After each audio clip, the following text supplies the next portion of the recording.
परिचय। रश्मि ने एक रेस्टोरेंट से 2 पिज्जा खरीदे। प्रत्येक पिज्जा 6 टुकड़ों में कटा हुआ था, इसलिए उसके पास 12 टुकड़े थे। रश्मि को ये पिज्जा अपने 3 दोस्तों और खुद के बीच बांटना था। इसका अर्थ है कि वे कुल 4 दोस्त थे। पहले उसने अपने तीनों दोस्तों और खुद को 2-2 टुकड़े दिए। उसके पास अभी भी 4 टुकड़े बच गए। उसने अपने समेत हर एक को 1 टुकड़ा फिर दिया। इस प्रकार रश्मि ने पिज्जा को सफलतापूर्वक बराबर बराबर बांटा। इस पाठ में हम भाग के बारे में विस्तार से सीखेंगे। आओ सीखें। भाग के नियमों का प्रयोग करके संख्याओं में भाग देना। भाग के प्रतीक चिन्ह को पहचानना। संख्याओं को समूह में भाग देना। गुणन के नियमों की सहायता से संख्याओं में भाग देना। 10 के गुणज से भाग देना। संख्याओं को 1 या 2 अंकों के भाजक से भाग देना। किसी भाग संक्रिया के भागफल का आकलन करना। भाग का नियम 1। भाग किसी संख्या को कई बराबर समूह में बांट देता है। उदाहरण स्वरूप, जब हम 6 को 3 से भाग देते हैं तो हम 6 को 2 के 3 बराबर समूहों में बांट देते हैं।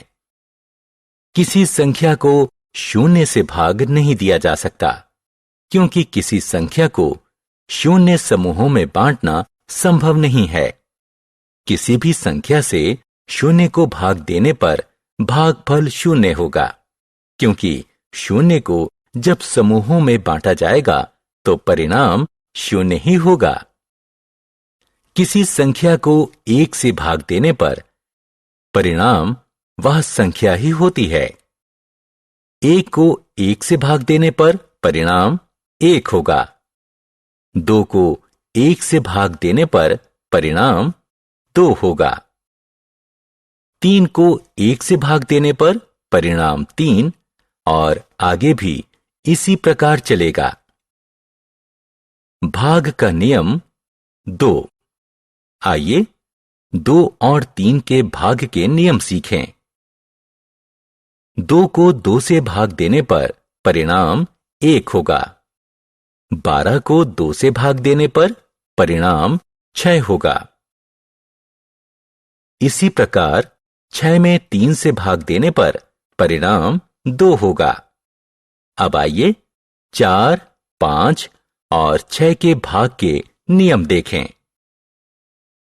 4 को 4 से भाग देने पर परिणाम 1 होगा।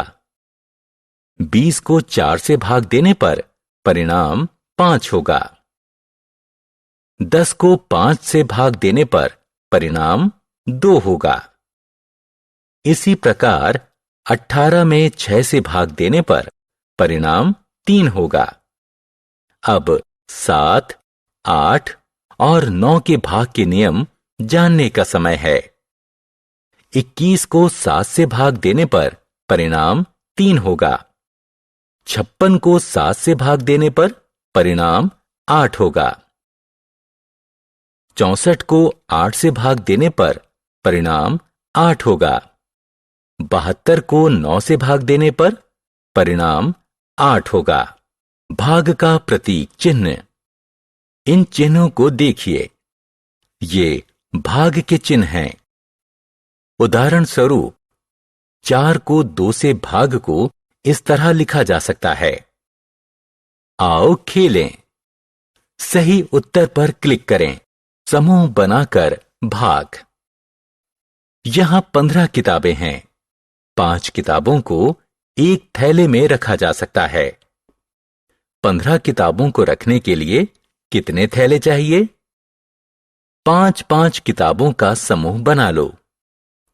15 किताबों से ऐसे 3 समूह बनेंगे। अतः 15 किताबें रखने के लिए 3 थैलों की जरूरत पड़ेगी। यहां 20 सेब हैं। एक टोकरी में 4 सेब रखे जा सकते हैं। 20 सेब रखने के लिए कितनी टोकरियों की जरूरत पड़ेगी? 4-4 सेबों का समूह बनाइए। 20 सेबों से ऐसे 5 समूह बनेंगे, इसलिए 5 टोकरियों की जरूरत पड़ेगी। गुणन के नियमों के प्रयोग से भाग देना। आइए अब गुणन के नियमों के प्रयोग से भाग देना सीखें।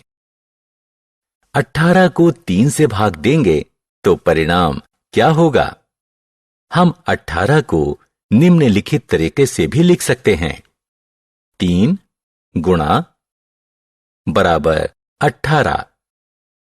हम जानते हैं कि 3 को 6 से गुणा करने पर गुणनफल 18 होगा। अतः 18 को 3 से भाग देंगे तो परिणाम 6 होगा। इसी तरह 22 को 2 से भाग को निम्नलिखित तरीके से लिखा जा सकता है। 2 गुणा बराबर 22। हम जानते हैं कि 2 का 11 से गुणा करने पर गुणनफल 22 होता है। इसलिए 22 को 2 से भाग देने पर परिणाम 11 होगा। आओ खेलें। आपको सही विकल्पों को उठाकर उपयुक्त बॉक्स में रखना है। 10 के गुणज से भाग। जिनकी संख्याओं का अंतिम अंक 0 होता है वो 10 की गुणज होती हैं। आइए 400 को 5 से भाग दें। 400 को 40 गुणा 10 लिखा जा सकता है। हम जानते हैं कि 40 को 5 से भाग देने पर परिणाम 8 होता है। अतः 40 गुणा 10 को 5 से भाग देने पर परिणाम 8 गुणा 10 या 80 होगा। इसी प्रकार आइए 6400 को 8 से भाग देने पर आने वाला परिणाम ज्ञात करें। 6400 को 64 गुणा 100 लिखा जा सकता है।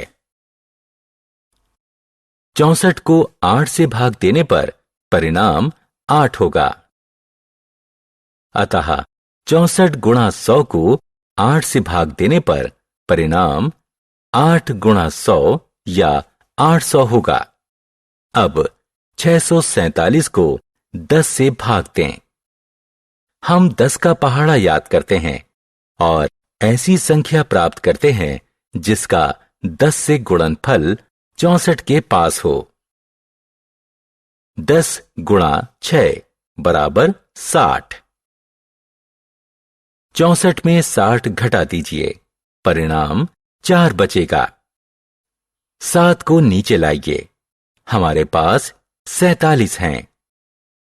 47 में से 40 घटा देने पर 7 प्राप्त हुआ। इस प्रकार शेष 7 बचा। अतः हम कह सकते हैं कि 647 को 10 से भाग देने पर शेष 7 बचता है। एक अंक की संख्या से भाग। आइए अब 128 को 8 से भाग दें। क्योंकि 1 8 से कम है, इसलिए हम 12 को 8 से भाग देंगे। 8 का पहाड़ा याद करें। 8 एकम 8, 8 दूनी 16, 16 8 से बड़ा है, इसलिए हम 8 एकम 8 का प्रयोग करेंगे। 128 के ऊपर 1 लिखिए। 12 में से 8 घटाइए। 4 को उत्तर के रूप में लिखिए। 8 को नीचे लाइए।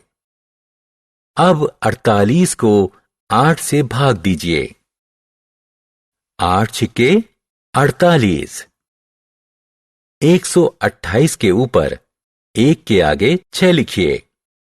48 में से 48 घटाइए। उत्तर 0 है। अतः 128 को 8 से भाग देने पर परिणाम 16 आएगा। इस भाग में कुछ शेष नहीं बचेगा। 2 अंकों की संख्या से भाग। 866 को 21 से भाग दीजिए। क्योंकि 8 21 से छोटा है, इसलिए 86 को 21 से भाग दीजिए। 21 गुणा 4 बराबर 84। 866 के ऊपर 4 लिखिए और 86 से 84 को घटा दीजिए। परिणाम 2 आएगा। 6 को नीचे लाकर 26 प्राप्त कीजिए। अब 26 को 21 से भाग दीजिए। 21 गुणा 1 बराबर 21। 1 को 866 के ऊपर 4 के आगे रखिए और 26 से 21 घटा दीजिए। परिणाम मिलेगा 5। 5 शेषफल है। अतः 21 से 866 में पूरा भाग नहीं दिया जा सकता। 866 में 21 से भाग देने पर शेषफल 5 के साथ परिणाम 41 होगा। आओ खेलें। सही उत्तर लगाएं। आकलन। वह कौन सी संख्या है जो 5 और 10 के बीच पड़ती है और 2 एवं 3 दोनों से विभाजित होती है? 2 एवं 3 का पहाड़ा याद करें। कौन सी संख्या 2 और 3 दोनों के पहाड़े में आती है? वह संख्या है 6 और 6 ही 5 और 10 के बीच पड़ती है। अतः हम कह सकते हैं कि 6 ही वो संख्या है जो 2 और 3 दोनों से विभाजित होती है। हमने क्या चर्चा की? किसी संख्या को 1 से भाग देने पर परिणाम वह संख्या ही होती है। 0 को किसी संख्या से भाग देने पर परिणाम 0 होता है। 0 से भाग देना संभव नहीं है। ये भाग के प्रतीक चिन्ह हैं। गुणन के नियमों की सहायता से संख्याओं को भाग दिया जा सकता है। समूह बनाकर भाग